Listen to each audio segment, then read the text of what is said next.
वासुदेव, नारायण, जनार्दन, पद्मनाभ, मधुसूदन। जितने नाम भगवान श्रीहरि विष्णु के हैं उतनी ही उनकी लीलाएं भी हैं। कभी नरसिंह का भीषण रूप धारण करके, तो कभी राम और कृष्ण का मनमोहक अवतार लेकर, तो वहीं मोहिनी के अद्भुत रूप में भगवान विष्णु सदैव इस सृष्टि, इस जगत के कल्याण के लिए ही विचित्र और सुंदर लीलाएं रचते हैं। अब यूं तो नारायण भक्तवत्सल हैं ही, अपने भक्तों पर वे विशेष कृपा रखते हैं, परंतु इनके भक्त भी इन्हें प्रसन्न करने के लिए नाना प्रकार के उपाय भी करते हैं। इन सभी में सभी प्रकार के यज्ञ, पूजा आदि में से एक ऐसा उपाय है जो विष्णु पुराण, पद्म पुराण और महाभारत में भी विशेष रूप से बताया गया है, समझाया गया है। अब इन सभी ग्रंथों के अनुसार ये एक उपाय ऐसा है जिससे भगवान विष्णु ना केवल प्रसन्न होते हैं, बल्कि आपको आपका इच्छित वरदान भी प्रदान करते हैं। वे आपकी सारी इच्छाएं पूरी करते हैं। और ये पवित्र उपाय है हर महीने में 2 बार आने वाली एकादशी, यानी हर अमावस के और हर पूर्णिमा के बाद आने वाला 11वां दिन। और इन्हीं में से एक एकादशी का दिन ऐसा है जो पांडु पुत्र, पांडवों के मझले भाई, महाबलशाली, अनेकों हाथियों की शक्ति लिए हुए भीमसेन के साथ भी जुड़ा है। तो आइए सुनते हैं एकादशी की इस अद्भुत और पवित्र कथा को, जिससे श्री हरि विष्णु की विशेष कृपा हम सभी को प्राप्त हो। और साथ ही साथ जानते हैं उस प्रसंग को जो महाबली भीम के साथ भी जुड़ा है।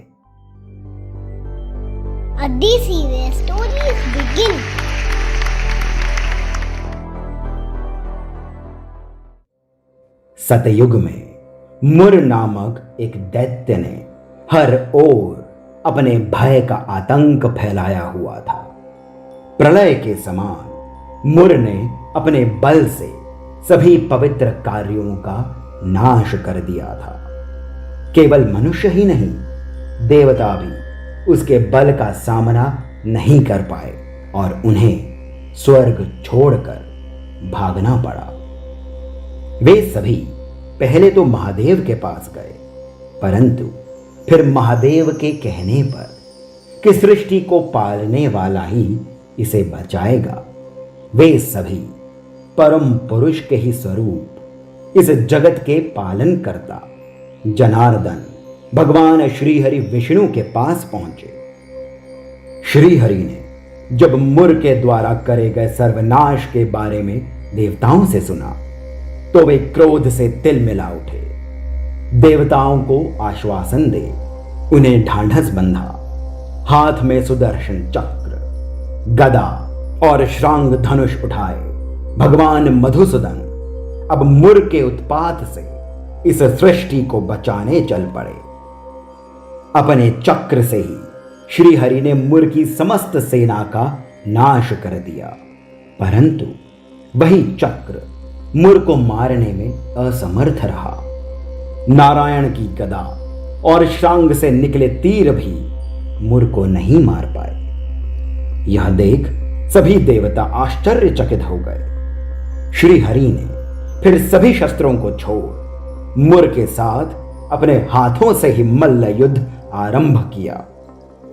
भगवान विष्णु को तो मुर पीछे नहीं धकेल पाया, किंतु श्री हरि के प्रहारों को वो सहन करता रहा। युद्ध के समाप्त होने का कोई अंदेशा नहीं दिख रहा था।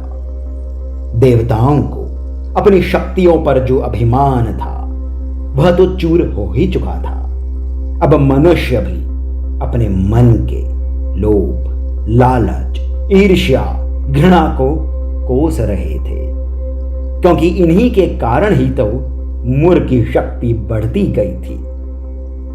परंतु ये सब भी तो वासुदेव की ही लीला थी, और इस लीला के अंतिम चरण में श्रीहरि युद्ध करते हुए थोड़ा थक गए और युद्ध को बीच में ही छोड़ बद्रिकाश्रम की एक गुफा में चले गए।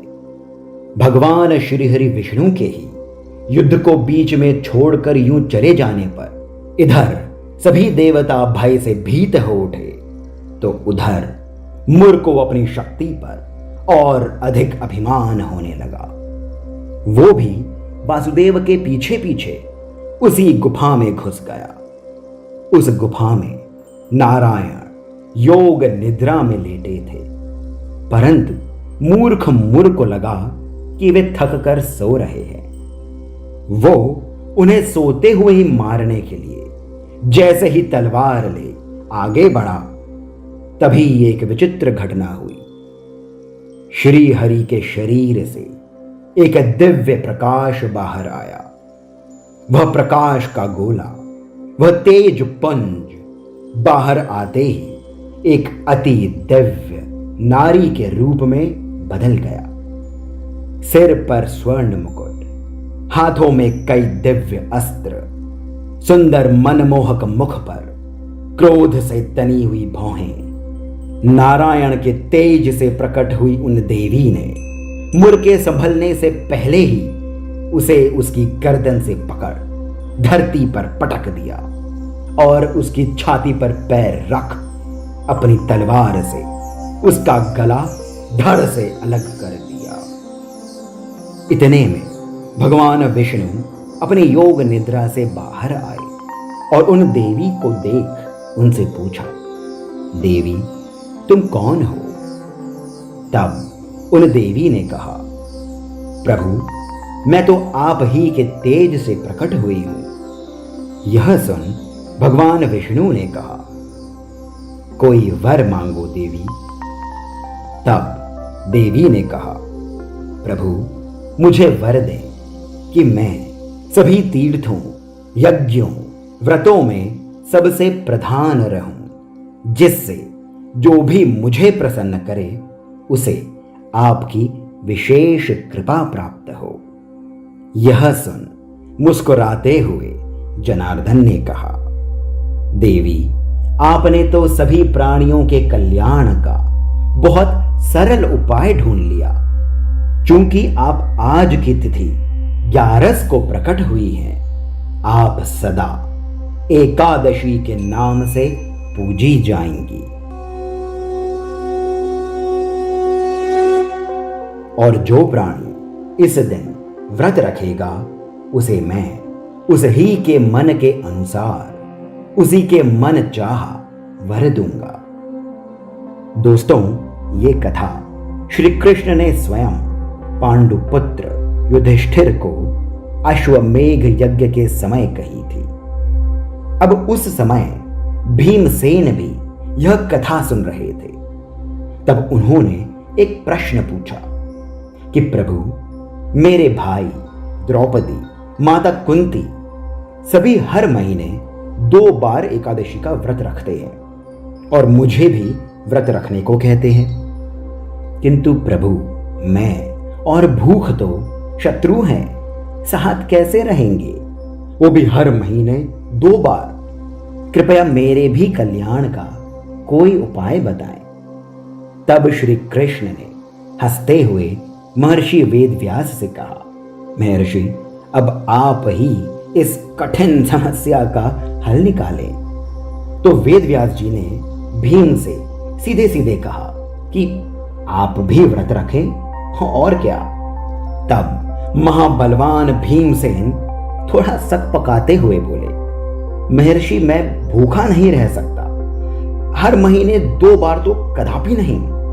तब वेद व्यास जी ने कहा, पांडुपुत्र आप ऐसा करें कि जो एकादशी निर्जला के नाम से जानी जाती है, जो पूरे साल में केवल एक ही बार आती है, आप उस ही दिन व्रत रखें तो आपको केवल एक ही दिन भूखे रहे सभी एकादशियों का फल प्राप्त हो जाएगा। दोस्तों, तभी से निर्जला एकादशी को भीमा एकादशी भी कहा जाने लगा। और अब तो मॉडर्न साइंस भी व्रत रखने के चमत्कारिक गुणों को मानता है।